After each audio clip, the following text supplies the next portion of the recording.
It's funny that you mentioned that though, because on my way over here, I drove by a restaurant, a Greek restaurant, and they were blaring music, and I was like, why does it need to be so loud? Right. You know, and then I'm like, It's the Greeks too. I didn't associate them with loud music. no, but it's the Greeks, Puerto Ricans, Dominicans, Indians. We blare music, You but then do. you know who doesn't blare music? Chinese people. You guys. I'm not Chinese.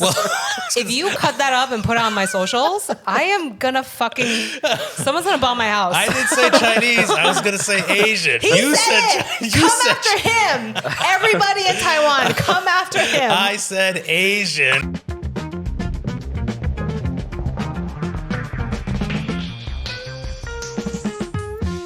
We are rolling. All right, cool. Hey, welcome back to another episode of Raj Against the Machine. This week, we have the super funny Esther Chen, comedian, actress, most recently seen on some of the newer episodes of Sex and the City. And I'm so excited to have you here. Apparently, we've met like so many times that I've never said what's up to you. So excited for me to be here. Doesn't even know what I'm doing. Doesn't know my credits and doesn't even follow me on Instagram. No, check the gram. I literally followed you 30 seconds ago. Now am I obligated to follow back? This is so awkward. If anything, if you follow back, I'm going to be offended. Don't follow back. But yeah, that's so crazy. So wait, please elaborate on this. I'm not the type of person to meet somebody 20 times and never say hello. Okay, I was exaggerating. It was more like 12 times. All right, well, still, it's a high number. That's still pretty bad. That's still pretty bad. Because I would see you all the time. Remember when Ed used to do unwashed comedy at Stand Up New York? For sure. I would see you there all the time. Mm-hmm. And then really when Ed did any kind of events, I saw you. Okay. You know, when he did his solo show, when he did the festival. Yeah. Right, and we were on the same lineups together. Yes, many. And I didn't say what's up. No. Did you I? just look past me all the time. Was it just you, or did I do that with like a bunch of people? I don't know. Maybe you had too many dude friends to care. Maybe. Yeah, they do surround me, and then I can't. Oh really, man, what a problem. Yeah. All the dudes love me. I can't get rid of them. Like fruit flies. I'm just swatting them. They just won't fucking go away. I know. And it's crazy because like I think, you know, the unwashed times, that was like during my divorce, and I was like single for a little bit. Very little bit. I feel like it happened real quick. Yeah. Yeah. I saw a new chick real quick. Yeah. It was like 2 years. I was single for like maybe a year and a half, 2 years max. Yeah. And then, or maybe you just didn't say it publicly that you were divorced until like. Until a little bit later on. Yeah. Well, with the stand-up, I wasn't. For sure. Yeah, it was Like, hard for me to talk about when it was too fresh. Yeah, for sure. So then when I did start talking about it, I was already single. But Right. But yeah, very short period But of time. seemingly he was like, I'm divorced, and his new girlfriend was already sitting down there watching him. By the way, your women never left your side. No. All the women that I knew you had, and even though you've never spoken to me, you always had a chick like right next to you. Yeah. Always. They're stage 5 clingers. I don't know how to get rid of them. Oh my God. Again, fucking fruit flies. Just swat these women out of my life. Jesus. That's my plight. That's my plight. People just stick to me and, Oh my I gosh. can't get rid of them. A bit of silence. Oh God. But yeah, I find that so hard to believe because you know, I 100% while I was single, I would have tried to hit on you, and I can't believe I didn't. Not once. Didn't even make eye contact. That's insane. You know, the worst thing about being a woman in stand-up is not that the guys are like obviously mean to you. The worst thing is they know you're there and they treat you like you don't exist. So is this a thing? For my personal experience, it feels very much like a thing. Whoa. Yeah. Whoa. So certain bookers that you're close friends with, right. I will actively say hello, and they'll actively just like, oh yeah, hi, and then keep chatting with the other bros that are in their circuit. So that's one specific case. I would say there's not a lot of open micers who would look at me, know I exist, and just not acknowledge my existence. I think the worst is like, at an open mic, like groups of men will knowingly stand up right before I go on. And it's not personal to me. It's personal to my category of like not being friends with them. So it doesn't matter if they're not treating me the same way they're treating their friends, right? Like they would sit for their friend's set. They would laugh at their friend's set, even though it's not the right place to laugh. They would choose that time to go out for a smoke. They would choose that time to go out for a bathroom break. They would choose that time to write in their notebooks or to be talking to each other. So it's not personal to me, but it's personal to the situation, the dynamics, if that makes sense. Yeah. But then over time, it feels very personal because I'm just like, I'm so tired of the shit, man. Right. Sometimes I'm almost just like, I don't want to say his name, but there's a couple just like that always stands up before I go on. And I'm just like, dude, can you make this less obvious? Yeah. Or just like, can you, rather talking during my set or playing video games during my set, will you just get the fuck out? Just get the fuck out, man. I know nobody's listening, but I'm trying so hard, and like putting up a new joke the day of is just rough, okay? So just be less distracting, please. Yeah. We all paid $6 for this, you know? Right. Right. No, I get it. I completely get it. But I also feel like I've been through that too, though. For sure. Yeah. I do think, well, because the majority are white men, there seems to be a tendency that they do it more towards, oh God, I hate saying this. Again, this is, I hope I'm wrong, and I'm probably wrong. Do feel like they do it against more like nerdy Asian guys. You're not nerdy Asian, but there are men in the circuit who seems like, you know, less confident, a little more sunk in, and it is easier when you're in that situation to take out your phone, to talk to your friend, when they're not commanding your attention. Yeah, they're not commanding your presence. Yeah, commanding your presence. Like, no, shut the fuck up and listen now. Right. Even if it's not funny. Like, yeah, I think the vibe of it. Right. That's true. I'm trying to think. Who are some nerds out there that I'd probably walk out on? They're like, yeah, this Korean kid, this shrimpy Chinese kid. Well, I'm shorter dude. I am guilty of doing that, but I don't really know if it's because they're nerdy. It's just because like I'll give them the benefit of the doubt from maybe like 3 minutes. If they don't get me in those 3 minutes, right? I you're think not that's getting fair. me for the next I think that's 5. fair. Yeah. But I think a lot of this happens before I'm even given a chance. Yeah. And you think it's because you're a nerdy Asian? I think it's because I'm not friends with them. Oh, okay. You think it's because lack of friends? Yeah. I will say New York scene is very cliquey. It's very cliquey. Yeah. You get in that clique, you're good.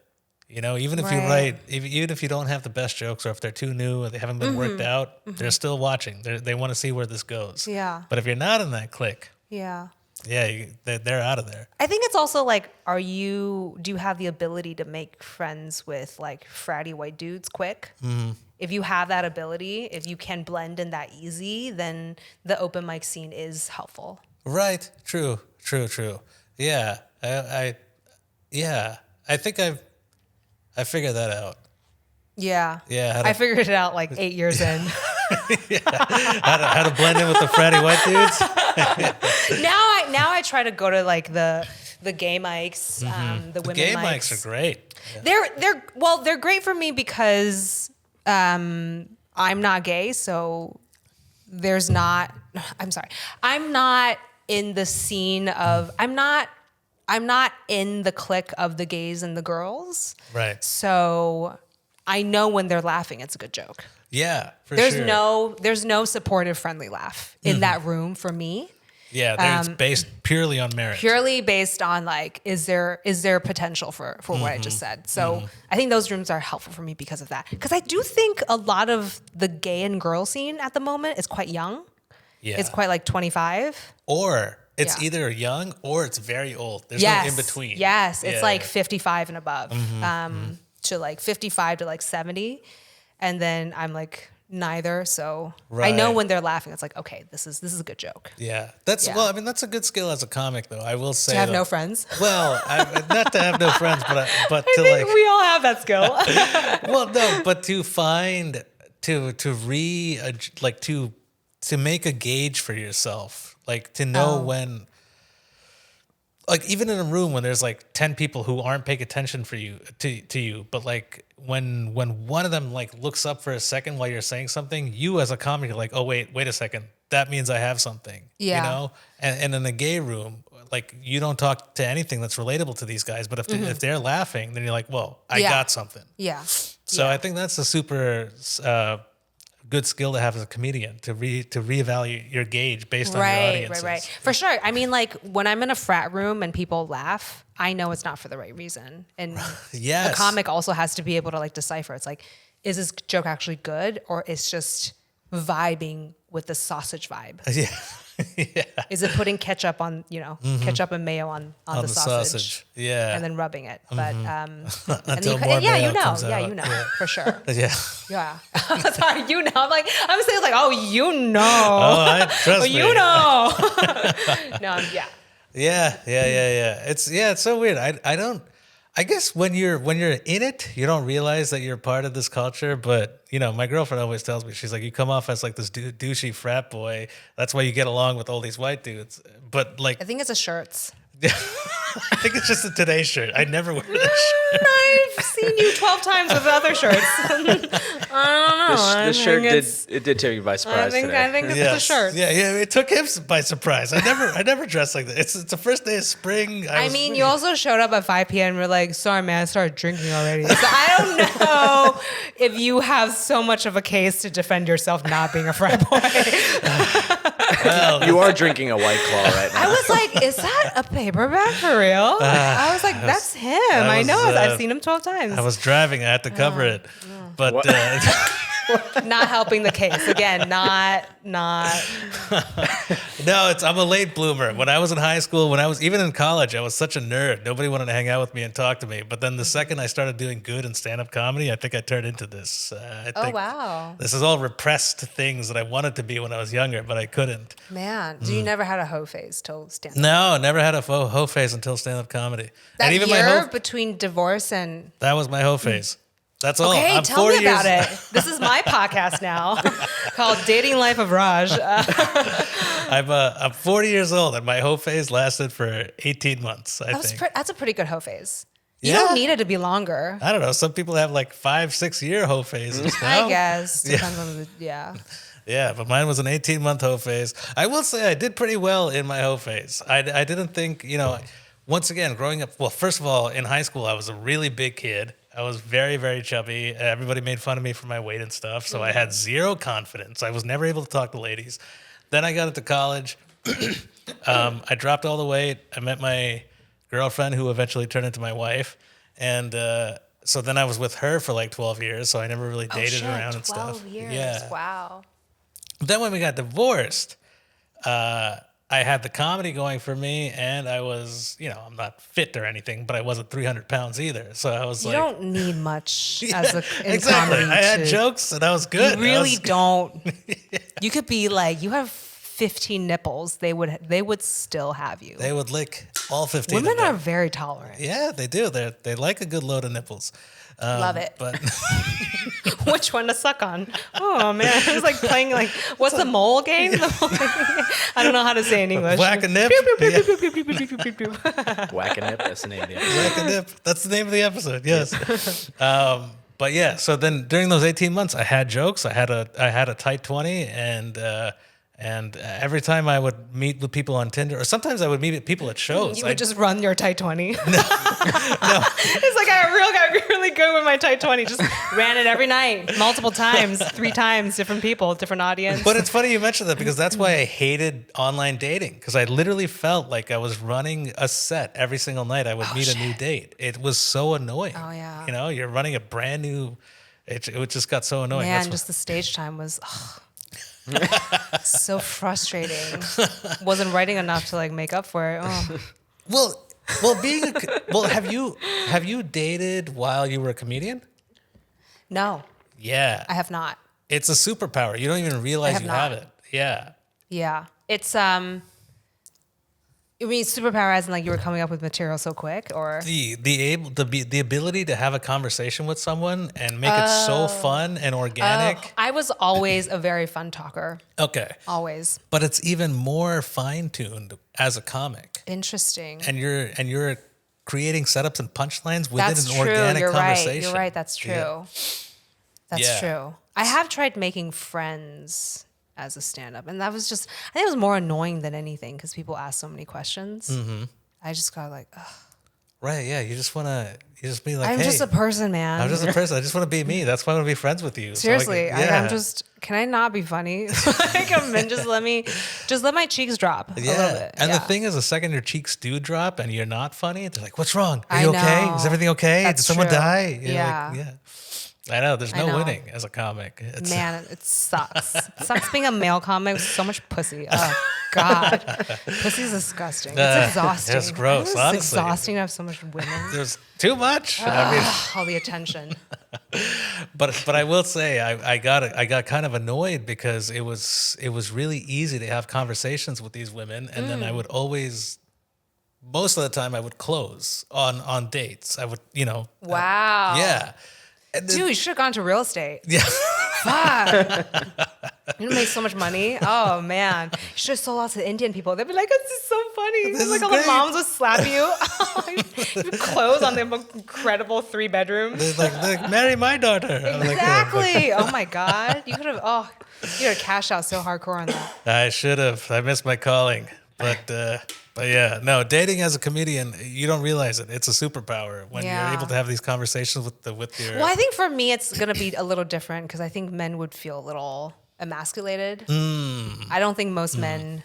Just depends on the personality. I think I'm going to clear out like a good half just feeling intimidated. I will say there is still that stigma. You would think it would go in 2025. No, that absolutely guys not. don't like Absolutely women not. to be funnier than them. Or to have more skill sets, or to have more thoughts, Right. or to have more height, or to have more money, anything, really, really. I mean, Yeah, I was just saying jokes, but I guess all the. oh, sorry, I didn't realize those were punchlines.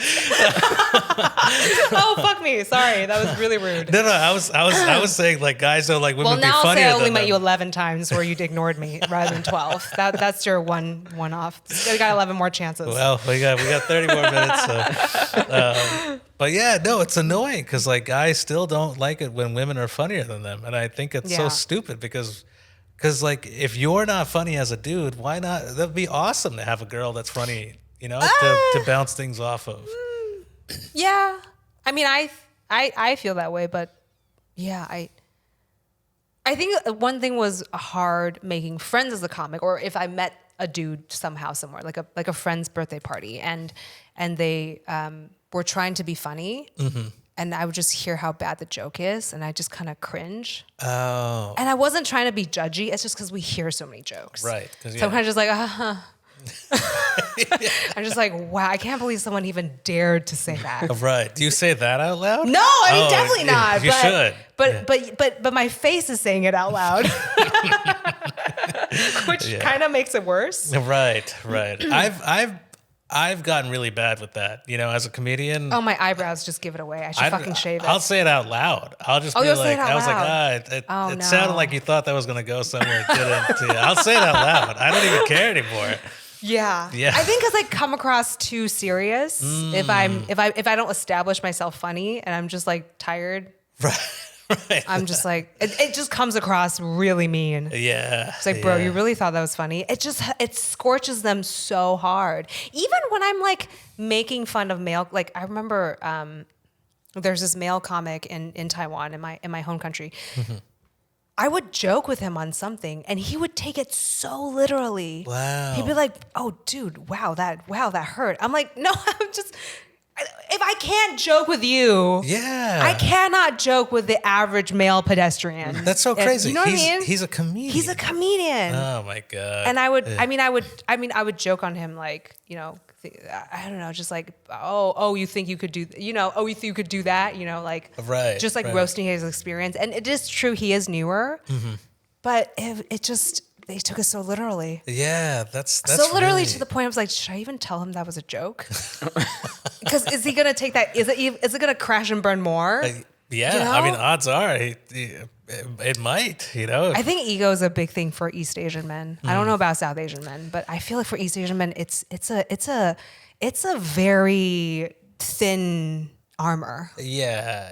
I think it's very fragile. I think it just might be all of Asia. Yeah, you think? I think I have a pretty. I feel like because ego. you guys dance and move your hips, it'd be a little. You'd shake things loose a little bit. Right. Yeah, And because we keep our hips so straight, we're kind of just very robotic. It's all the like hips. A small little toothpick hits us. We're like, ah! I will say that's pretty interesting observation. Because if you're willing to move your body, yeah, you know what I mean? Yeah. It's you a think little, you're good. You think you're the shit. You're, I don't know, something about ego and being able to move your body publicly. Right. I will say cultures where dudes swing their hips are probably pretty egotistical.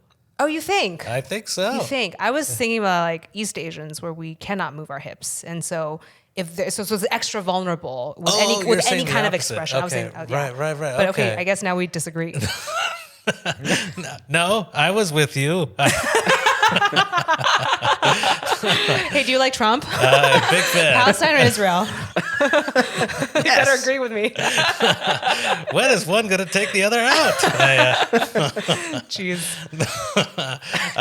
No.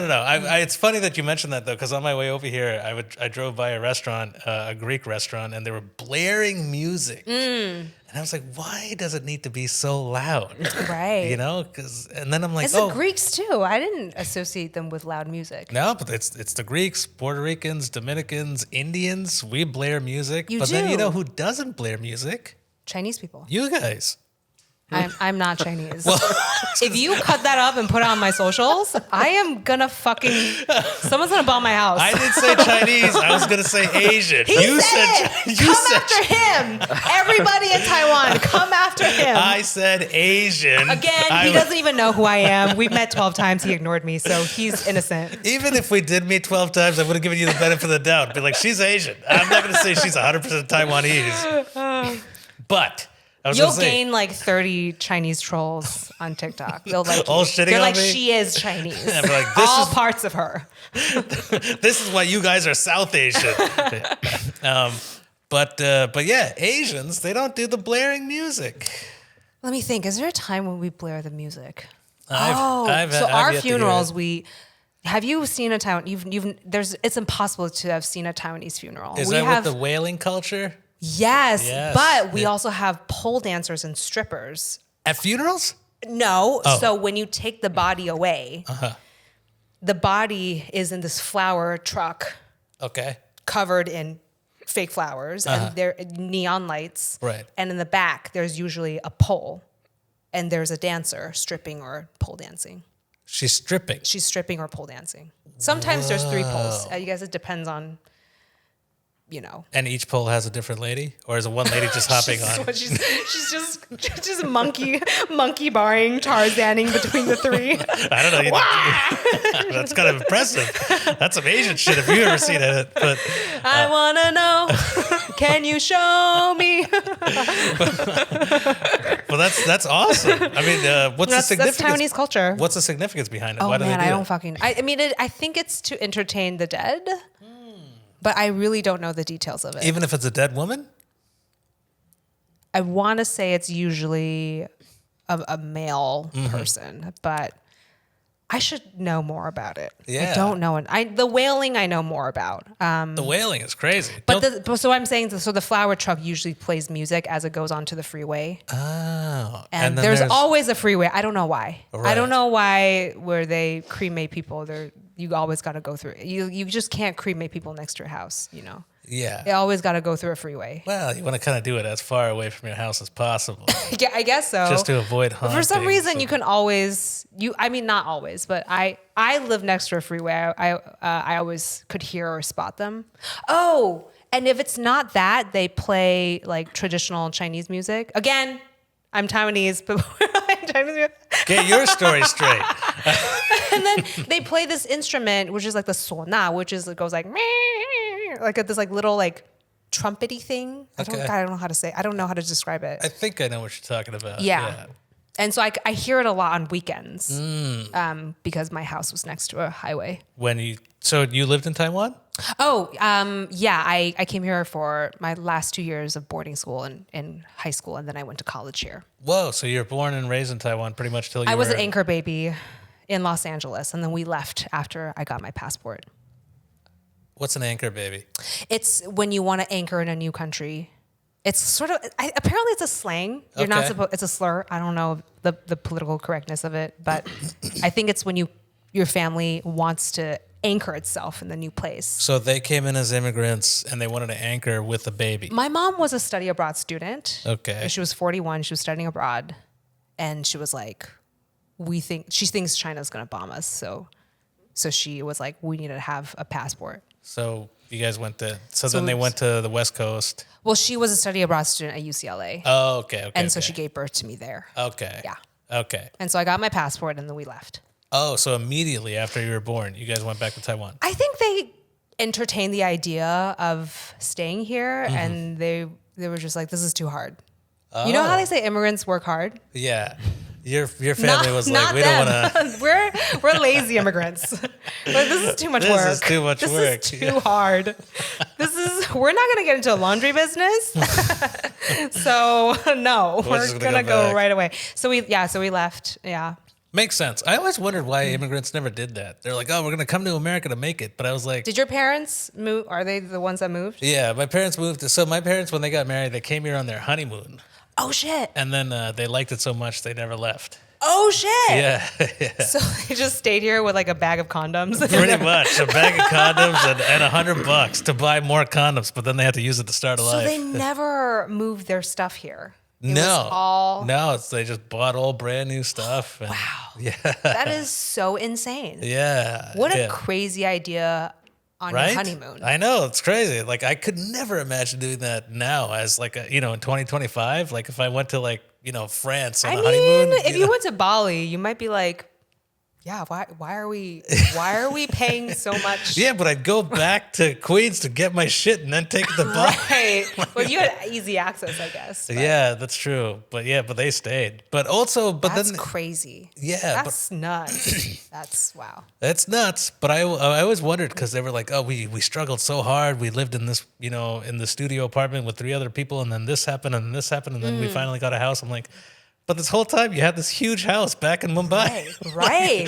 Oh, my God, they had a huge house in Mumbai? That's hard. I was like, why didn't you just go back? That's hard. I mean, you got to push out all the people to have the space for yourself. Well, that's true. That's probably why. They were like, this is actually easier. Wow. Yeah. That's so nuts. Yeah, but I always wondered that about immigrants because I know a lot of them come here to like start like a better, an American life. Right. But a lot of them also do have a beautiful life where they came from. So I'm like, right. Well, we were poor, so we were not doing better. Oh, okay. Like we were poor at either places. Okay. It didn't really matter. I think it was just, I don't know. I should ask them more. Why the fuck were you so lazy? Yeah. Yeah.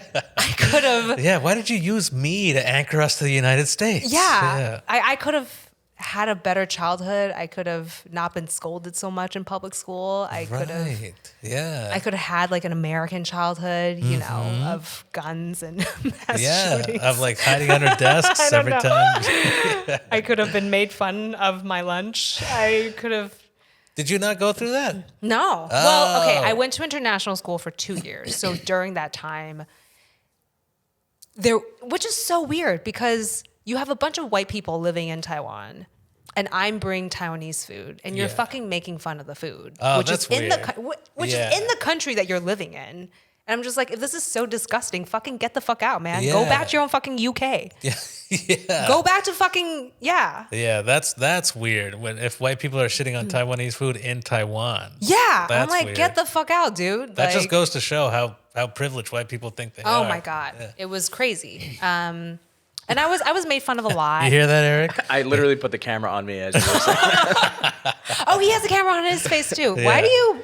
Okay, this is a weird threesome podcast. Well, he's part of it too, but he's very silent. You were part of this. I'm the producer. Oh my gosh! And I told you to shut up before Did you? this. I did. I was like, "Why are you mansplaining Shane Gillis to me?" Oh, yeah, she's. But he has the right to talk. I didn't know that. Oh my gosh, I'm sorry. I don't know anything about Asian culture. I'm sorry.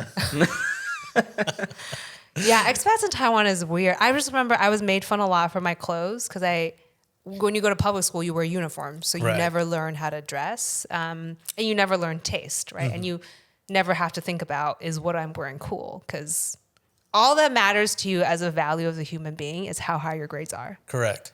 Like And that's something they You were ingrained in morally you. a better person because you had higher grades. Isn't that so crazy? But that's something immigrants ingrain in you even here. Well, then I came here and I was like, oh my God, my entire caste system just changed. Just once upon a time, it was all about numbers. Mm-hmm. And now, like, numbers don't even fucking matter. Now it's this weird thing you can't even grasp called cool. And there's no rubric for it. Oh. Even if you did drugs, you could still be the goth uncool. Right. You know? Or Right, even right. just because you did drugs didn't automatically push you up the caste system. Yeah, but your caste system changed in school. But I'm sure your parents still wanted you to be like the smartest kid ever, right? Yeah. I mean, there were so many elements I was juggling. It was like, because my boarding school was a Christian school. Okay. So loving Jesus was cool. Oh, You know, wow. and then I freaking went straight to NYU where I learned about being gay. I learned about marijuana and sure, everyone had good grades, you know, and no one cared about Jesus. And then it was just like my caste system was constantly changing. And then years later, I started comedy, and then what meant to be cool changed again. I mean, and then I became an actor, and then what became cool was different again, and then became a comedian, and like all of that just kept shifting, and it was just so confusing. Yeah. The cool shift does constantly change, especially That's true. when you're in the world of comedy. Yeah, you think? I think so, because So what's cool now, you think? I don't know. I think now it's cool to be like a misogynist and, you Hasn't know. that always been the case, though? Oh, you were joking. Oh, sorry, 10. I didn't know that was supposed to be funny. I think they're kind of in the cool system of, I will say, like, the Yeah. incel-y misogynist comedy is kind of like a trend right now. For sure. I mean, with Kill Tony, with like... Yeah, but this wasn't always cool. This wasn't even cool like 2 or 3 years ago. I And mean, that's- with that's- Andrew Dice Clay, wasn't that... What is that? Yeah, but that was the 80s. How long ago? Oh, that was the 80s? Yeah. 80s, Oh, early okay. 90s. I just know it's American history. I don't know how far. Right. Yeah. Could have been the 60s, could have been the 90s. I was going to say 90s, but okay. Yeah, but like that misogynistic incel-y comedy was kind of gone for a while, you know? Like even with Louis C.K., When? he was shitty as a person, but his stand-up was very well-rounded. And then now it's starting to come back again. And so is Cosby, I guess. Yes. Nice comedy. He's Great. on tour. Yeah, he's on tour. Shut up. Yeah. Oh my God. Yeah. Sometimes I'm just like, I'm so worried I made this mistake, I made that mistake. It doesn't matter. Right? In the especially in the stand-up comedy world, it means absolutely nothing. I should just start being a much shittier person. From Say what you feel. Oh my just, God. Just go for it. Oh It doesn't my matter. God. Don't be worried about somebody canceling because it doesn't matter. Cancels don't mean anything in stand-up comedy now. Yeah. Or just lean into that. Just double lean down. Just lean Yeah. into the right wing grift, and then Yeah. you'll be good. Well, just like, you probably, I don't know if you have any input on this or not because, Yeah. you know, you're Asian, but Gillis, right? When he got canceled for saying all that crazy stuff on the podcast. Honestly, I'm shocked we had enough power. Right? Honestly, Right? I'm shocked people even cared. Yeah. It's just like, you know, As in obviously, people cared about Asian voices, but not because of Asian care. But that's proof that, you know, shifts happen every now and then. But now he's killing it. He's selling at arenas and know. he's killing it. So no, like, and a lot of Asian bros I know that don't bother them. yeah, and it doesn't even bother anybody anymore.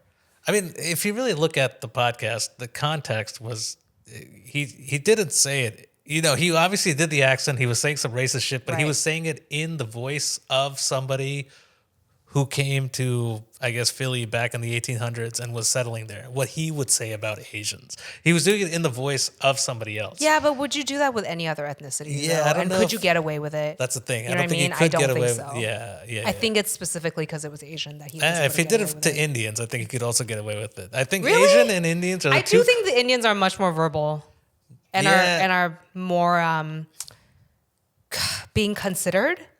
I don't think so. Really? I think I've seen white comics drop the Indian accent, get huge applause breaks. Oh, I hear. Well, I know. Oh God, I shouldn't dish too much.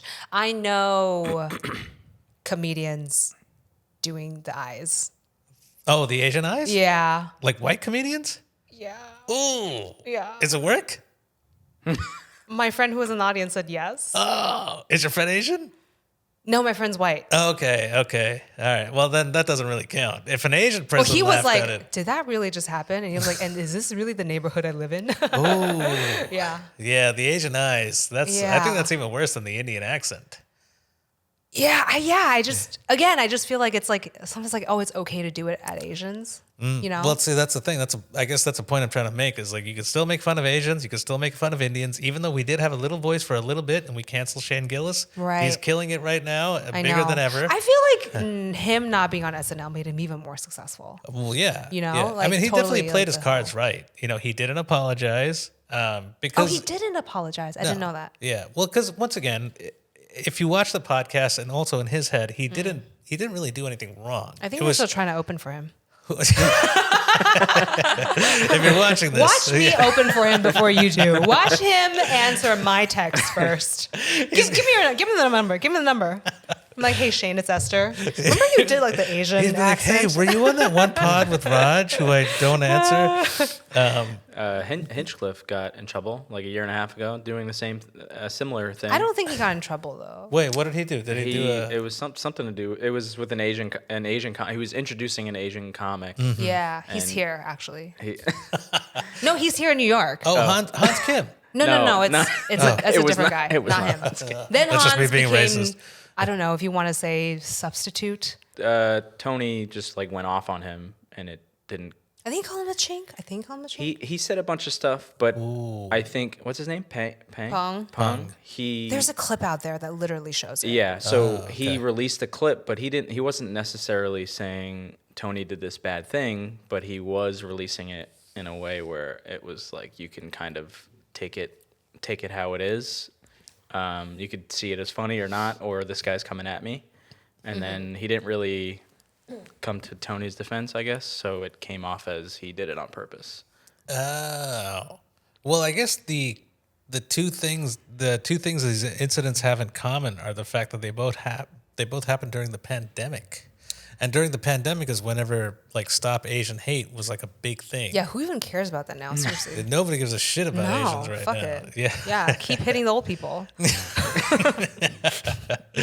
yeah, but that actually worked against Gillis too with SNL because that was their first full-time Asian cast member when they hired at the same time Bo and Yang. Right. So Asian Hate, Stop Asian Hate was already a big thing. Then they hired Bo and Yang, and then that clip came out. So they were like, we can't do this. And then so it also sounds like the same thing happened with Kill Tony. Yeah. With Pong. I mean, Kill Tony's so successful now. They're coming to Netflix. So That's what I'm saying. That's what I'm ultimately saying. Cancel culture means jack shit. And things. do you think it only means jack shit to men? Because I don't feel like a woman's been canceled yet. Well, the Karens, right? They lost their jobs, but a public female figure. Well, Kathy Lee Griffin. Kathy Griffin. Kathy Lee Griffin. Yeah, With she did that with the Trump head. I right? mean, I don't feel like she's come back. I see her like touring now, right? Isn't she like? Yeah, but she's posting But dates she's on not. Instagram. I on feel like she's TV. not as big as she was when this was happening. Like she had much more presence Right. at that time. Right, And right, I don't right. think her level of coming back is the same as that. I think Versus Louis is coming back and he's he's back, huge. bigger He's than ever. back now. Yeah. You know? That's true. What you were saying something? I was just gonna say, Kathy Lee, her doing that, she probably got a lot of flack from like regular people, like death threats and whatnot. So she probably has just Yeah, laid for low. safety issues as well. I'm Safety sure. issues. Yeah. I can't think of like. Do you think women would come at these canceled people with like death threats or assault threats? I don't think so. I don't think a lady would come at like Louis C.K. with like a Right. death threat. Yeah. Or I mean, they'd be like, "I hope you die," but they wouldn't be like, I'm coming I'm gonna after your find you. family. You know what I mean? Yeah. The way "Yeah." Kathy probably got that. I'm sure. Mm. Like, I'm sure people were trying to hack her accounts and Right. sending And weird stuff to her or something. But this is like a testament to how like men have it easier than women because what she did wasn't even that bad. It wasn't racist. It was a Yeah. political statement. Statement. It wasn't even that bad. And now she's getting death threats and her career. It doesn't take a lot for women to get death threats on social media. But I'm saying her career. One small clip will do it. Yeah, but her career is never going to be the same, No. right? Whereas with Louis C.K., this guy fucking jerked off in front of people, Yeah. you know, and did Although all people would pay me to do that, but right. How much? I don't know. Tell Shane. Tell him what one opening I'll do it.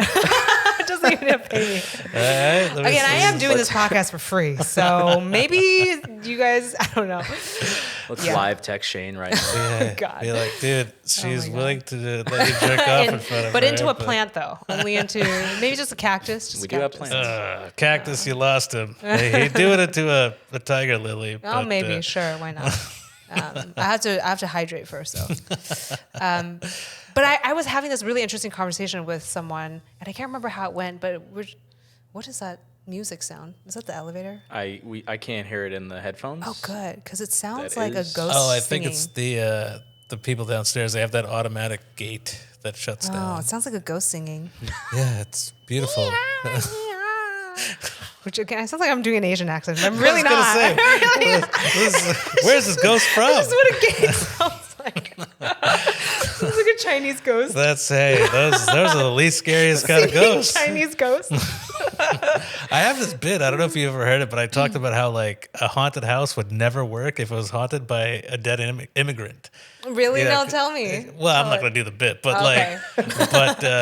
but I, you know, because like typically haunted houses are haunted by ghosts of white people, dead white people. Oh, really? Yeah. Well, not where I came from. Well, right, because that'd be weird if a White people Taiwanese. don't want to die in my country.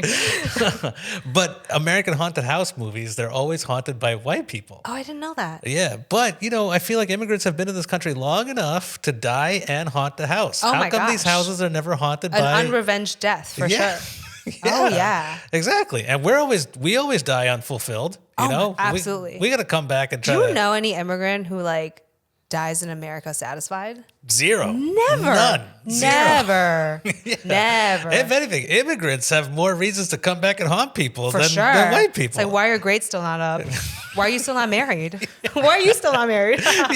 Your grandparents. Why are Coming these at lights the house in on? Mumbai, just Yeah. like, where's Raj? So true. Yeah, but I have that joke about that. But yeah, okay. Wait, what? So I was saying, I was having this conversation with someone about, and it was so crazy because it was like, oh my God, I have all these feelings about this, but I could never articulate it. And the way she put it was like so intelligent, and I cannot reiterate it anymore. But it's something along the lines of like, I think we started. So I have this one clip, which I wasn't even trying to be contentious. Because my boyfriend's a huge Knicks fan, and so I'm forced to go to. I don't hate the Knicks. I only hate the Knicks because of my boyfriend, because I'm so involuntarily dragged to anything. And I'm not talking about games, okay? I'm talking about like events, and he's like a season ticket holder. So he gets like 3 events a week where they serve us shitty food. Listen, the Knicks are much better than the Nets because he's got season tickets to the Nets too, and the Nets just serve awful food. So the Knicks is much better when it comes to. But what do you have box seats? Like what food? Not great food. So he just has like 2 seats in the arena that he sells. Okay.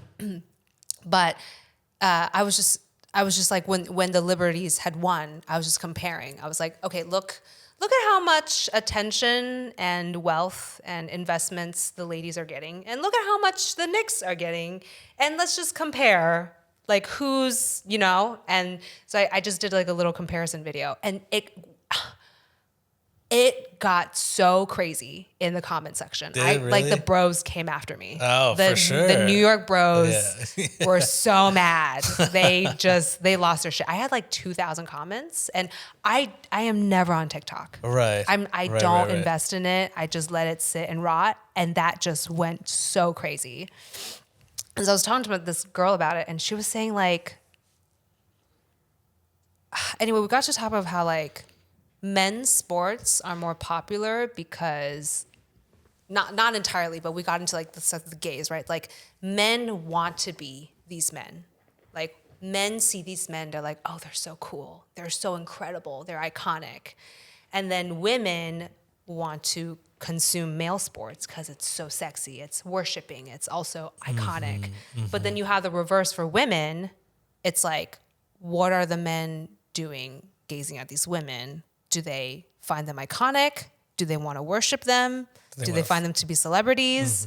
And then the women in the audience who are supporting women sportsmen, do the women covet after them? Do the women want to be them? It's like the level of support of this dynamic is really weird. Yeah. It's like, think about like the reasons of why people would go crazy for a women's sports team. Right. Because of the dynamic. And I was like, oh, fuck, you're so right. I knew it, but I've never thought about it this way. And I think that goes the same with comics, right? Like, you'll have people who are like Trevor Noah, who's so dreamy that oh my God, just hall pass for like most of my friends. Right. And then, even with the fluffy hair? I like the Trevor Noah? when he was short cropped, but now he's all fluffy. I don't know. He always looked good to me. Okay. He didn't rock anything. I don't know if you could say fluffy. Really? Could you? You want to pet it? We might have to. He was just always cut that looked. out. He just the dude always looked good. And then on top of that, so then we're gonna do the thing again. Men want to be him. Men find him iconic. Men find him to be so cool. He's so funny as a stand-up. And then women love him. And and then so Trevor Noah will say things that oh my God, crushes women's hearts. Like he was like, when women, you're on periods, you can't work. You deserve a day off. Right? And women are like, whoa, you're right. Yeah. Oh my God, I can't believe like a man was willing to talk to us. He's willing to say the word period. And then he's willing to be like advocating for our rights and our body functions. Oh my God. Like, we're going crazy over it.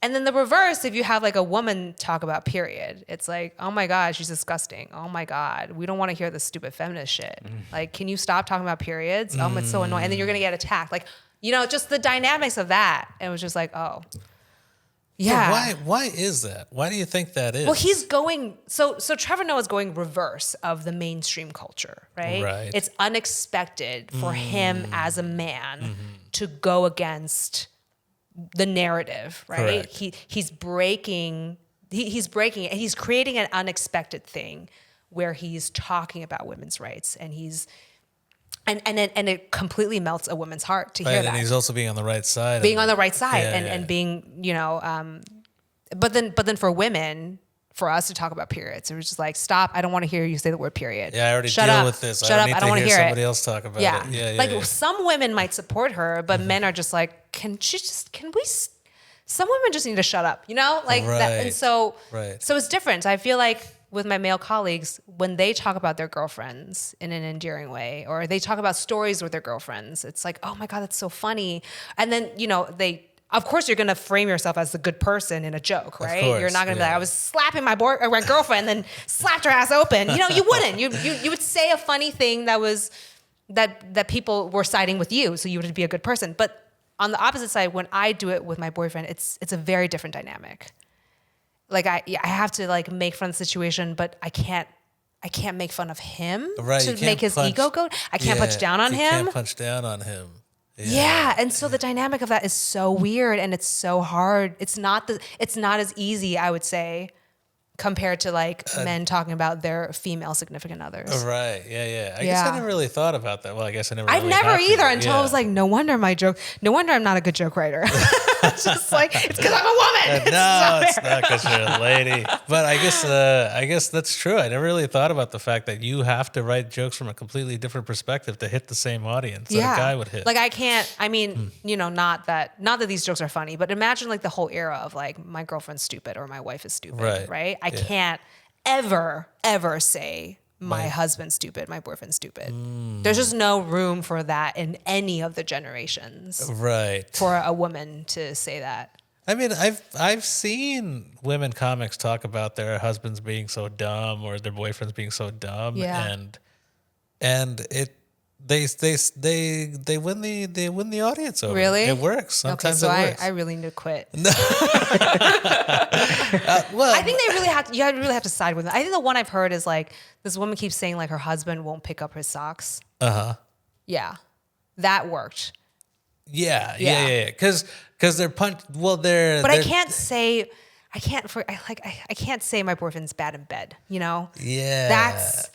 Yeah. I can't say that. Yeah, but I mean, I guess. Or I can't say like I can't really do impotent jokes. Or I can't say like he comes in 3-second jokes. Yeah. I mean, I think some women who are more crass and that's their brand might.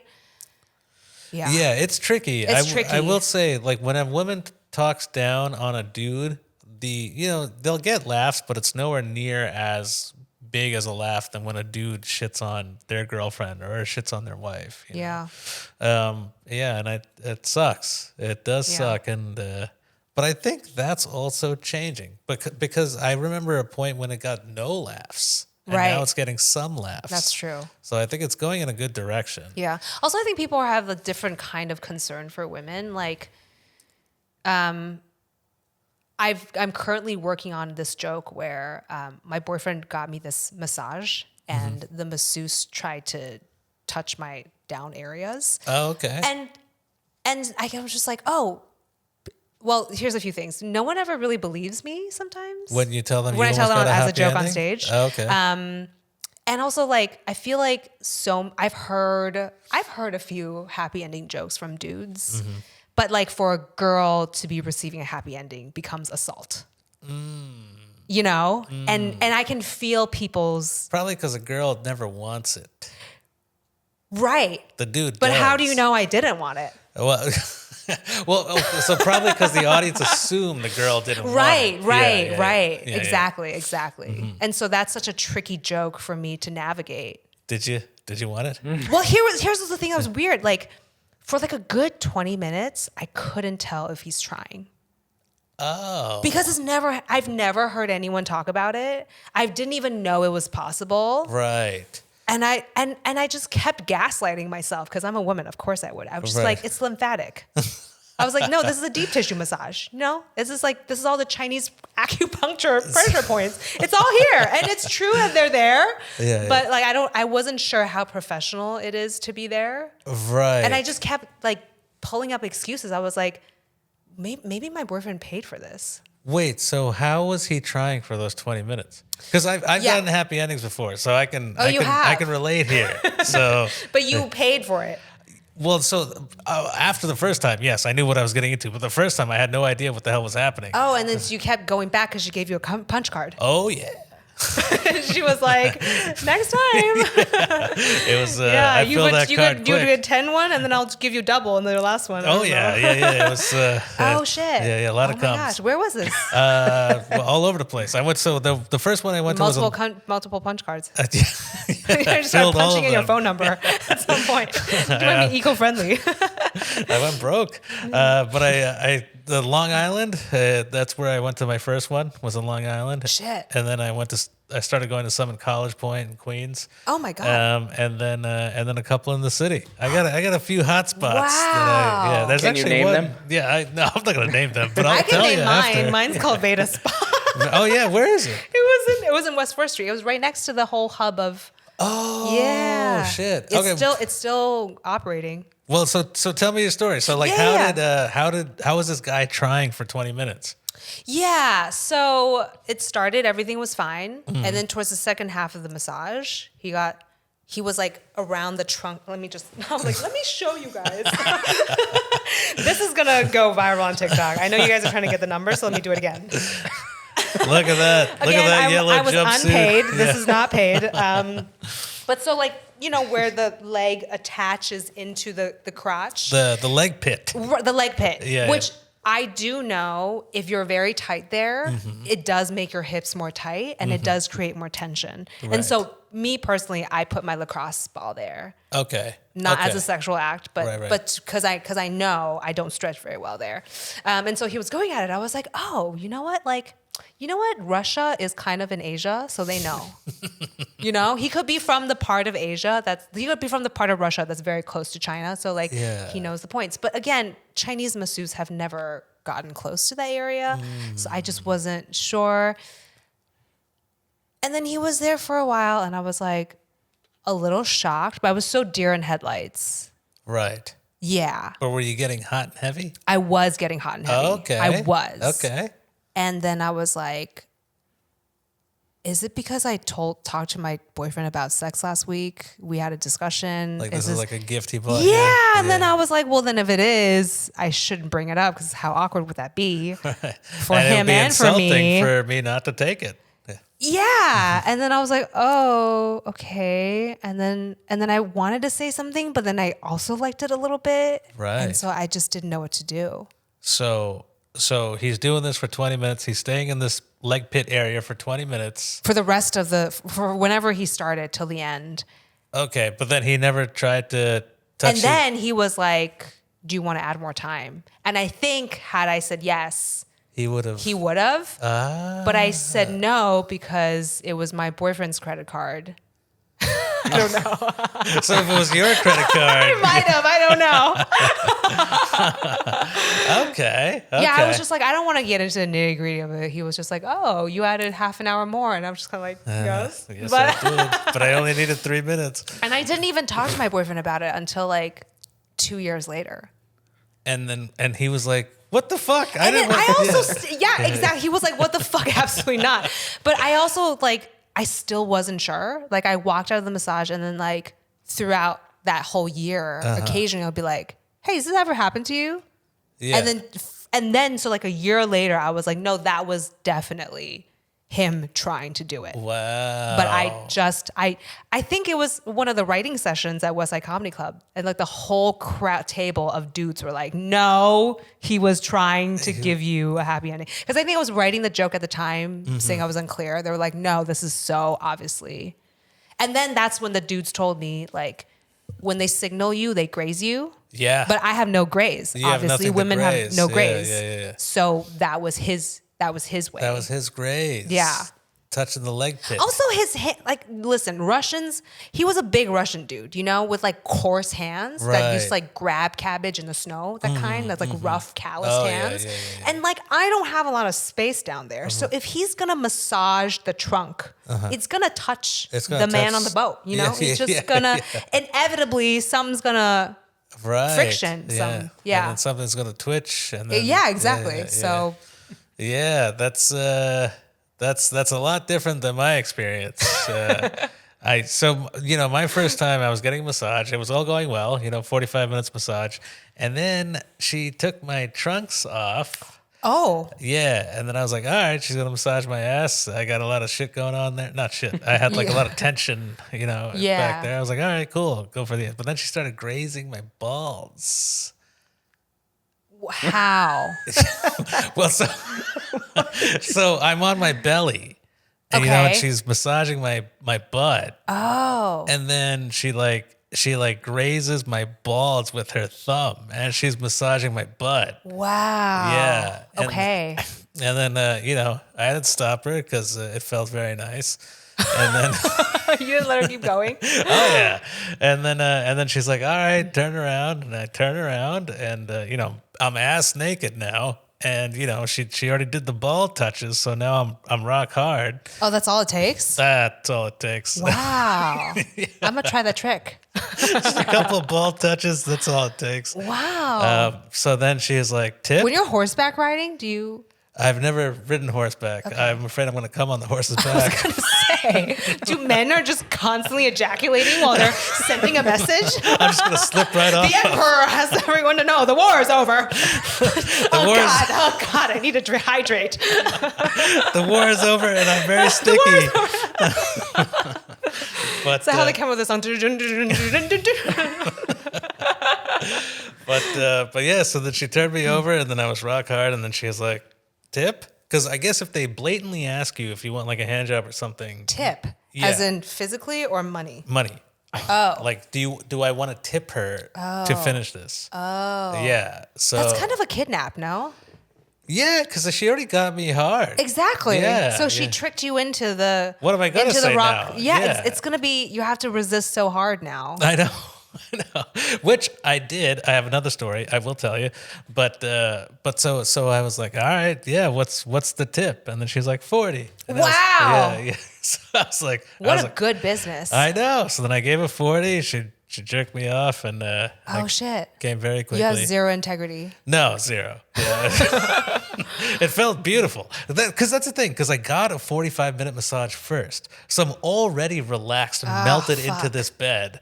And then this was just. So now your dick wasn't relaxed enough. Yeah. Well, because she got it all hot and bothered. Wow. But then, you know, It's so hard being a man. it sucked. Aw, so hard to be a man. What do you do when you rock hard? I didn't want to. I just wanted a massage. But then Poor Raj. he got jerked off. man. But then, Should have said 400. I know. And honestly, at that point, I probably would have been like, all right, that's fine. Probably. But then a few years later, I went for a massage, and I swore these off because when I met my girlfriend Kate, she wasn't cool with it. So I was like, all right, that's Oh, you cool. told her about it. Yeah, I was like, I did this once or twice whenever I was with my ex-wife. My ex-wife didn't care, but she's like, I care. I And was you like, also okay. talked to her about it. You're Yeah. like, hey, this is Lily. I'd like you Her to meet and I her. have a punch card going on. You cool with that? I just got 2 more to fill, then I'll stop. Let me finish this punch card, and I'll swear I'm never gonna go back. But yeah, no. So my girlfriend, she's like, I'm not cool with it, and I was like, okay, cool. I respect that. I'm never gonna do it again. So then I went to go get a regular massage. I had you no broke the intention. promise. Well, I did. I not intentionally. So I had no intention of getting a happy ending. I just wanted a massage. I was meeting a buddy of mine for a movie at 7. I got there at 5, so I had like an hour or 2 to kill. So like, I'm gonna get a massage. So then she gives me the massage, and then at the end of it, I could hear her lock the front door. I was like, shit. Fuck, it's gonna be a Shit! yeah. They locked the front door. Yeah, because they don't want other people coming in while they're doing it. Now Vlad didn't do that. Vlad was like, come on in, free show. He was like, yeah, watch my mitts, grab the cabbage. Watch this lady reject me for 20 minutes. But so I heard her lock the front door, and I was my like, God. fuck, she's gonna ask me. Those things even have locks? Yeah, because Wow. I've never been to a massage where I hear the locks. oh yeah, no, they do, they lock, especially if there's only one masseuse working at a time. Because if there's another one there, they can handle the door. Well, I go to the cheap place where you only get curtains. You can't lock nothing. You can hear everybody. You can smell, hear next door. Oh yeah, you share the air. you can hear all the splashes against the wall. Yeah.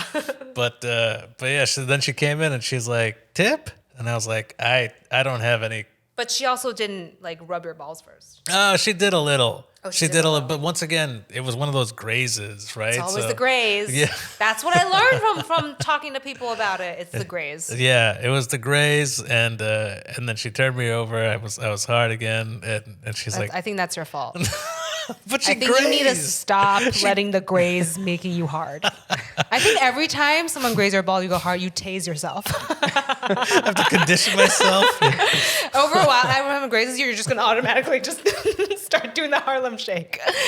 Yeah, you can train that. Maybe it was such a long gap between the last time I got it done and this. Oh, you forgot. Because I swore it off. I was like, I'm never doing this again. But then she, so then she turned me around and she was like, tip, and I was like, no, I can't. I don't have any cash to give you. And then she's like, it's okay. Card Venmo. I knew it. Cash App, WeChat. And then I could tell, like, I felt so bad because she looked so like desperate to do this. Oh, she really needed it. She really needed it. Oh man, she has kids to feed, and you wouldn't give the tip to her. That's You were doing it for her. That's diaper money, man. It was. Diaper money, man. So then she was like, tip, please. And then I was Oh, like, she said please. yes. Oh, fuck. So then I was like, all right, if you really want to. And oh man, so then, she jerked me off, and I gave her the it's 40 supporting the bucks. immigrants. Yeah. It's supporting single moms, 3 children. You could have given her the tip without. That's exactly. Yeah, you could have done that. I didn't even think of that. So I told that to my buddy, and that's the exact same thing. He was like, dude, you could have just given her the 40. Excuses. Oh my god. I was like, yeah, but I don't want to make her feel bad. Like, I want to make her feel like she earned it, Like, I didn't want to do charity. I didn't want to make her feel like a charity case. So make go at it. That'll make her feel even worse. She's like, oh, you just gave me 40? There's so many conflicting thoughts going on in here. Oh my gosh. Yeah, but When these people jerk you off, does it come everywhere? Again, I wouldn't know. Is it like all over the ceiling and they have to like wash? no. Maybe back when Do I they was in put my a 20s. tissue but, over you as an umbrella? They just make you come on your belly and then they wipe you down. What? Ugh. What, a belly cum? It's nice. Okay, I guess. Yeah, sure. Yeah. A belly cum is better than no cum. That's true. Yeah. Yeah, I was just wondering how do they clean it up? Because next time I'm changing, I'm like, oh, I see a little rain teardrop. I was like, oh, that's okay. That's from the last guy. Yeah, the last dude. No. So I don't mind when they wipe up the belly. Do they lotion you with it? No, then they'll wipe up your dick. Oh and my it's like God, a paper they're towel. screw And driving it hurts Oh, so Jesus. much. I I'm think like, $40 tip, they would give you like bounce, or just something nicer. God. like a nice soft At least towel. lotion as you're doing. Oh, jeez. Yeah. No. The process of getting it out is very is raw. Oh, it's oily. It's raw. lotiony. Oh, it's oily. Yeah. Yeah. Because they want to do this as fast as possible. They don't want to. They don't want this to take forever. So they put like olive oil. They put like the some oils salt, and the rosemary, and thyme. yeah, whatever gets you off the fastest. So I will say some of the quickest comes I've ever had. Wow. It's on one of those tables. Very experienced. Yeah. Yeah, no, Vlad was good, man. You missed out. I know. Yeah. I know. I think about it sometimes. I'm just like, I wonder what would have happened if I said yes, but Yeah. I'll never know unless he's still not there. too late. He might still be there. He might still be there. He might still be there. And I know a lot of significant others don't consider that cheating. I mean, you should have a talk first before you do it. But Yeah. yeah. I've They spoken still to send me coupons, so I might, you should on check a it good out. discount, I might go back for a visit. We'll see. Yeah, if the boyfriend's okay with it, I say Yeah. completely go for it. But Yeah. I've definitely met couples who are like, oh, I'd rather my Oh, I boyfriend thought you had met couples who did it together. No, just in no, separate no, rooms. Or, I don't know. That'd be kind of cool. Coming at the same time. I don't know. Still a shared experience. No, that never happens. But I've met girlfriends who are like, I wish my boyfriend got it done because then he'd be like less like, it's like one less thing for me to worry about when he comes home. Right. Yeah. Yeah. Well, on that note, On that note, That was the whole podcast? that was it. All right.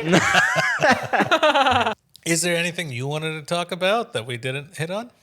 Well, I only had cancer last year, but since none of you knew, Whoa, that's crazy. it's crazy. I mean, it would have taken over everything. You know what I mean? It's such a attention-seeking whore, cancer, that Fully remission now, though?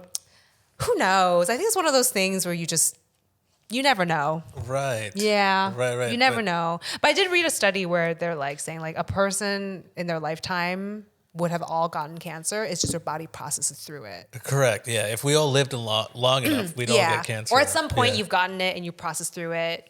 And so you just didn't find out about it when you had it because your cells keep regenerating. Oh, shit. I don't know how true that study is. There's also a bajillion studies on different kinds of cancer. But Whoa, yeah. that's crazy. What kind of cancer was lung it? cancer. Lung cancer. Are you Yeah. a smoker? I'm not. That's even crazier. It's like Yeah. fucking Breaking Bad. Like Walter Yeah. White. Yeah. Pretty crazy. That's crazy. It's crazy. So what, did you have to go through like chemo and stuff? Or? No, Okay. but I just had surgery. So they excised the part that was Yeah, cancerous? I think it was like this big Okay. of flesh. Well, that's awesome. That's super lucky. I know I got so skinny after. Of course. That's something my girlfriend would say too. No. Yeah. I gained weight after surgery because Okay. water weight Right. and just inflammation and yeah. Yeah, but that's And, so, and the amount of fluids they pump into you, I think, as well. So yeah, because they make you weigh yourself before the surgery and then right after. I'm like, how the fuck did they actually cut something or did they throw something in? Because I gained 5 kilograms. after the surgery. Yeah, I'm just like, what? Well, yeah, they pumped you Did up. they increase my boobs or something? Like, it's just where did the 5 Like kilograms you wake come up, from? you're like, Oh, doctor, wrong surgery. I don't know. It was weird. yeah, that's great. What went through your head when you found out? Like, because I know whenever they. Oh, I think I was laughing. Really? I think so. How did I have you a find out? recording Did you of- get a phone call or did you get an No, email? he told me in person. Oh, in person. So it's Okay. crazy because like my dad's golf's friend's wife, who is also a golf person, her friend is the ex-president of this huge hospital in Taipei. Okay. And he saw the reports and he had a hunch, but he didn't want to be responsible to telling me. Okay. Because obviously if it was his daughter, I'm sure he would just said something. For sure. Or if it was even her, he would have said something. But because it's another level away, he let the doctor do the job. Oh, Yeah. okay. Yeah. Okay. Because at first I was like, I don't want to talk about, like, come on now. Like, if it's not a big deal, I don't want to have another appointment. It's just such a fucking waste of time. Yeah. But they're like, no, you have to go in person. You have to. I was just like, okay, fucking, what the fuck? And that's. So you went all the way out to Taipei? So no, it's a very long story. Okay. Long story short is I discovered something else, and that thing led to having to see a specialist, and I wasn't able. And that thing's fine. I just had to see a specialist just to double check, and I couldn't see a doctor here for like 7 months. Wow. Yeah, which is pretty normal, I think, for specialists. Oh, for is poor it? people. Okay. For poor people, specialists usually take 7 months, and I was Okay. like, I would have been home already. I have better insurance. I get better care. Right. And then my mom can be there too, so she'd be less worried, I guess. So I did it at home. And then home that is person Taipei. And home is Taipei. And then Okay. that person was like, I want you to do a full body health check. I'm like, can we not?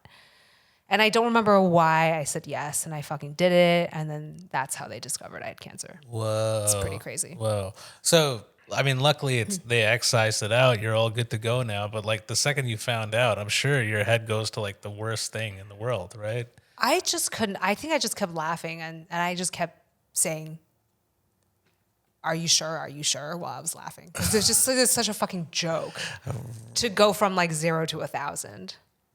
Yeah. I have a recording of it because he actually told me to record myself because he had so much experience telling people that you completely black out. You don't even know what you're saying at that point. Oh. So he was like, I want you to record this so you know what to do and what you have to consider and think about. But in that moment, you're just so shocked, you can't process. I just kept saying, are you sure? Ha ha ha ha. Are you sure? Ha ha ha ha ha. Are you serious? Are you sure? And he just kept saying, yes, I'm sure. And he was so positive. It's like, yes, it's true. Yes. Wow. Yeah. Wow. I would imagine you're probably not the first person to react that way if that's how he reacted. Yeah, I think he's used to people just. Yeah. That's crazy. But they took it all out. You're all good to go now. There's no wood here. Yeah, knock on. Well, graze my balls. I'll find some wood. Seriously. Graze him right now. But no, that's awesome. Have you Yeah. incorporated any of this cancer stuff into your stand-up material? I have. I've written so many jokes about cancer, but only like 3 of them work, which is annoying. That was gonna be my next question. Yeah. Cancer stuff. Even if you are the one who had cancer, Yeah, you're not allowed to joke about it. When you joke about it, just some reason people just get real weird about it. Yeah, the C word is a lot. Yeah, It feels like the N word sometimes. I think so. But the moment you said it, it's like fucking over. Right. We can all go home now. It's just everyone's canceled. But the 3 jokes that do work, what do you think makes those work? It's because it's about culture and it's about family. That's the key. Yeah. Yeah. It's like we are talking about cancer, but it's really a joke about my parents and I. Right. The 3 jokes. Yeah, you personalized it. You made it super personal, talking about your family and culture. Yeah. Well, I mean, I think it's laughing about family dynamics. It just happens to be the dynamic in the context of us realizing I have cancer. Yeah. Yeah. Yeah, okay. Because any joke like specifically about the disease itself, Gets weird. it gets weird. Yeah, but the family dynamics around the cancer, because that's something that's relatable to all cultures around everywhere. Exactly. Someone in the family always gets it.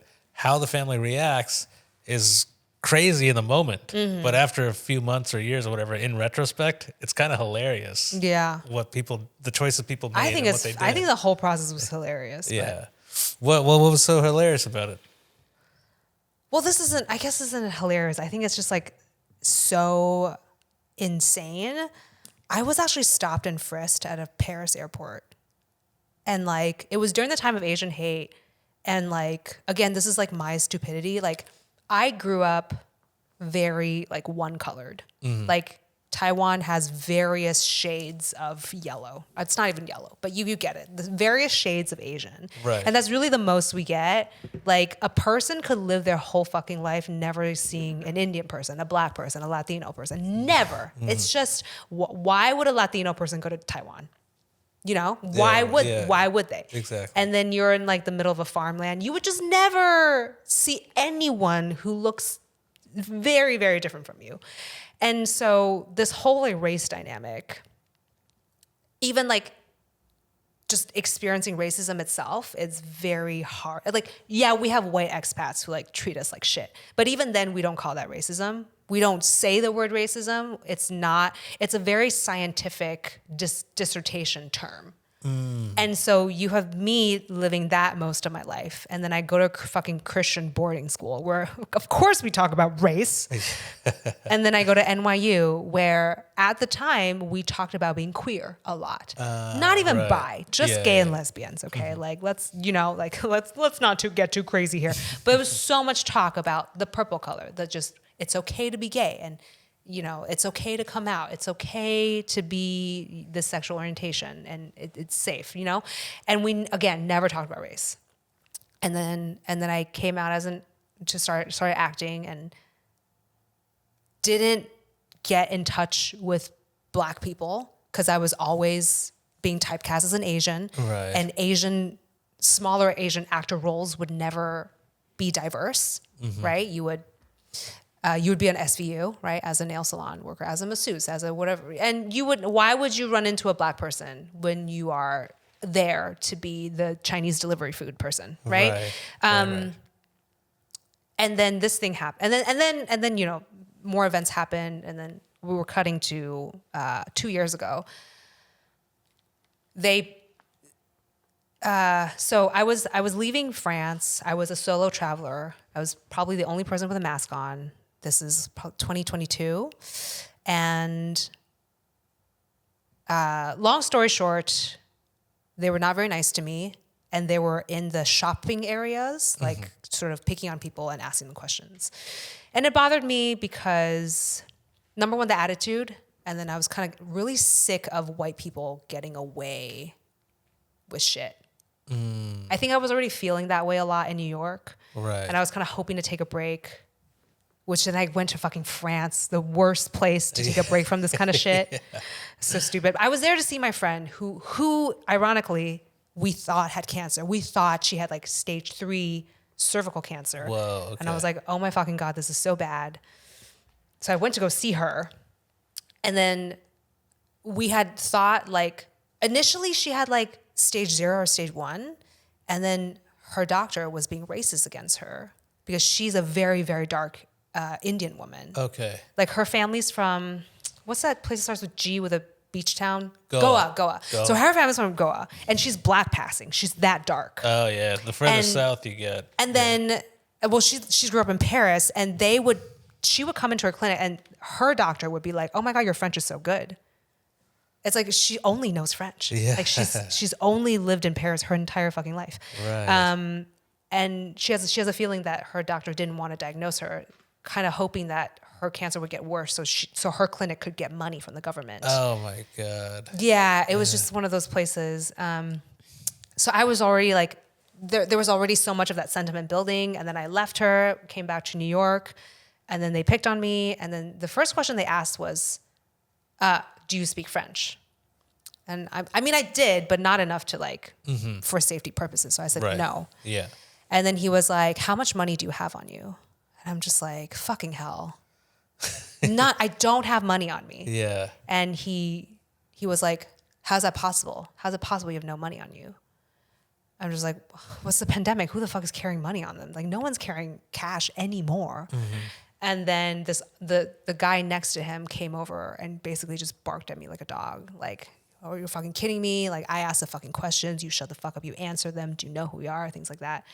And then it escalated. And this was in Paris. This was in Paris Orly Airport. And then he took out handcuffs. He was like, you're not going back to America. You don't have human rights. And then I started begging pedestrians for help. I was like, help, somebody help me. Please help me, help me. And then he mimicked me for crying out for help. And then, and it was just like terrorizing me. Anyway, long story short, I had PTSD. And the PTSD went away. And then I had vertigo for 4 months, which now I know is PTSD. But at the time I was just like, where is this coming from? And I did a bunch of tests and I found like a small growth in my head. And then the rest is the story you know. Oh my gosh. But PTSD was kind of funny in the sense of like, the only way I could control my PTSD was if I listened to the national US anthem.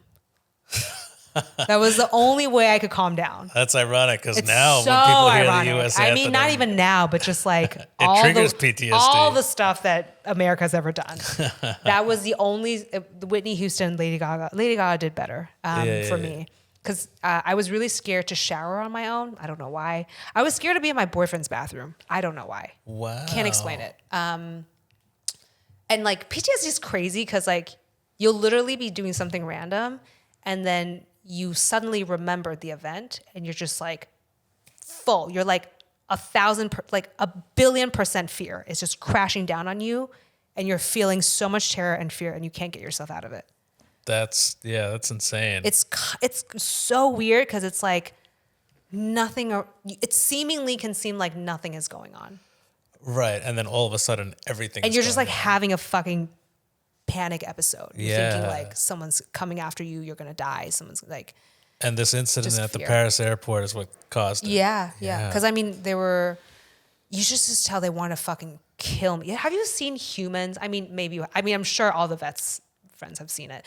When you see a human turn into like an animal and they're like thirsty and hungry for blood, like there were 3 officers, 2 of them were just losing their shit. You could tell they wanted to like beat the shit out of me. And I noticed they didn't dare to touch me. Wow. And that's when I knew if I stood my ground, I was going to be okay.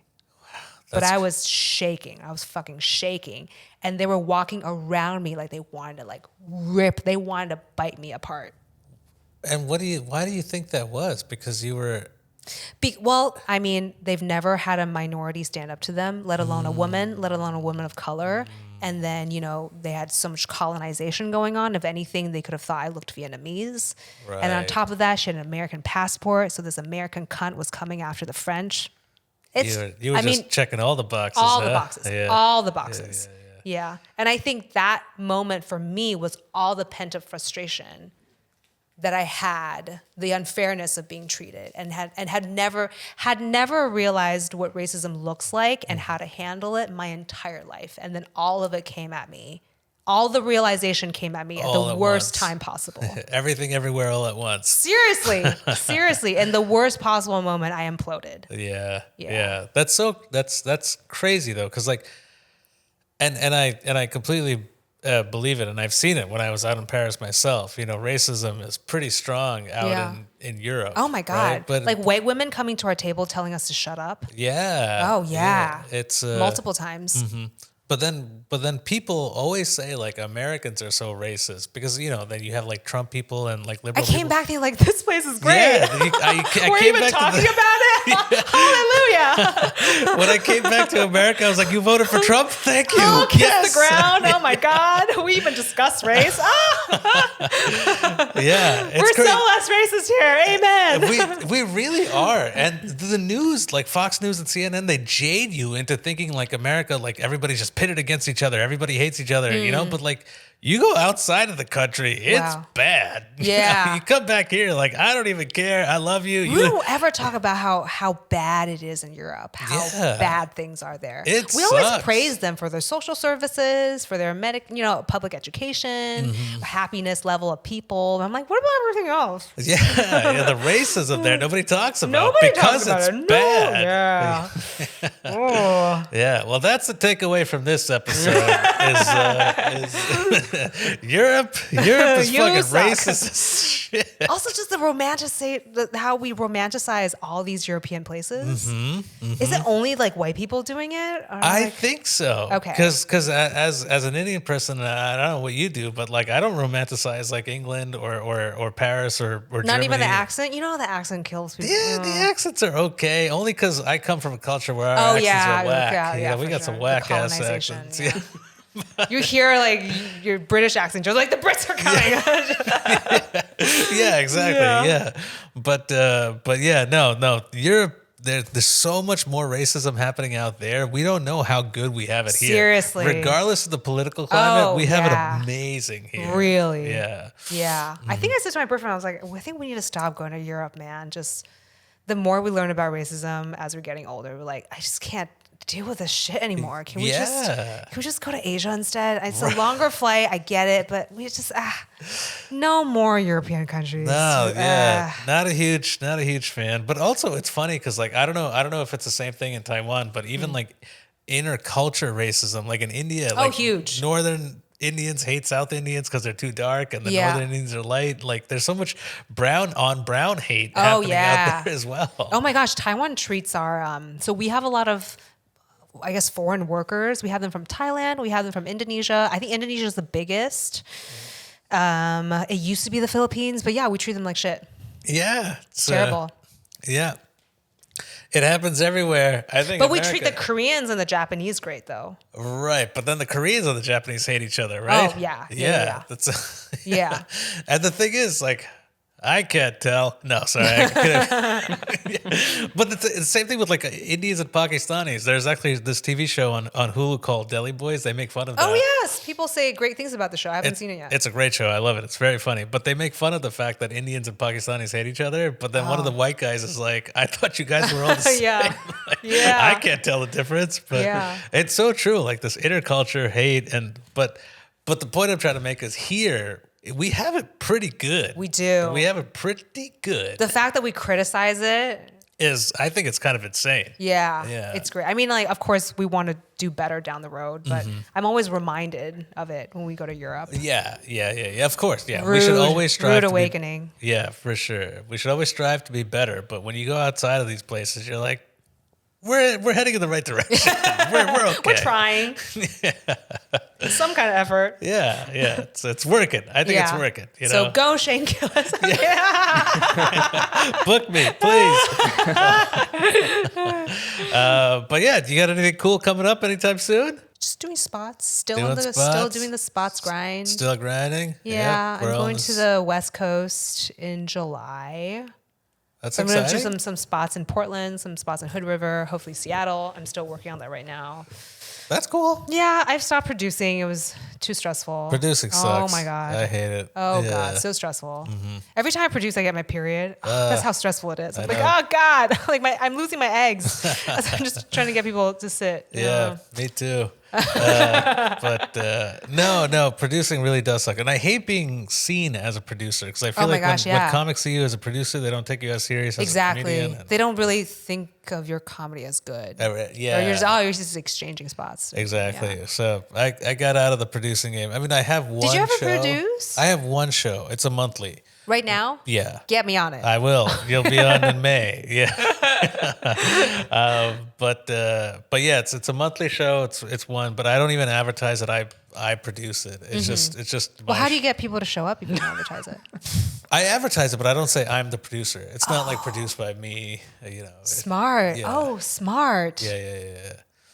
Because I don't want people to be like, oh, I'll put you on my show if you put me on yours. Right. I hate trading spots. I feel like book me because you think I'm funny. Don't book me because I have a show. Yeah. I mean, book me. Please book me. But I don't care why you book me. Only if you think I'm funny. Only if you think that.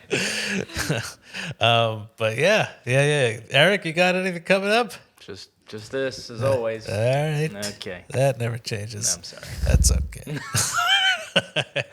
But Esther, thank you so much for doing this. I know your safety was at risk by agreeing to do this podcast for weeks. Just who is this? Why are you in my DMs? I know she's asking for help, but she's here against her will. We'll let her go once we release this episode. So. Unlock the door. Oh my God. But no, thank you so much for coming. We had such a great time, and it's good to finally meet you. Oh my God, after all these years.